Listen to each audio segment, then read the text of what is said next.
How much calculation is needed for stalemate? Have you ever wondered how much thought goes into achieving a stalemate in chess? Stalemate is a fascinating aspect of the game, and understanding it can really sharpen your skills. Stalemate occurs when the player to move has no legal moves left, but their king is not in check. This situation results in a draw, which can be a lifesaver or a frustrating end to a game. To figure out how much calculation is needed for stalemate, we first need to look at the position on the board. In simple scenarios, recognizing a stalemate can be straightforward. You need to check all possible moves for the king and other pieces. This means verifying that the king cannot move to any adjacent square without putting itself in check.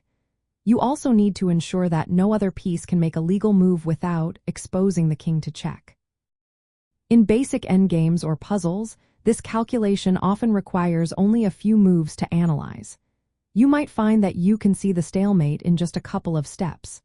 However, things get more complicated in complex positions. In these cases, especially in composed stalemate problems or practical endgames with multiple pieces, the calculation can become deeper. Players may need to calculate sequences of forcing moves that limit the opponent's options. It is also important to anticipate how the opponent will respond to avoid accidentally allowing a legal move. Identifying patterns where stalemate can be used as a defensive strategy is also key. The depth of calculation varies widely.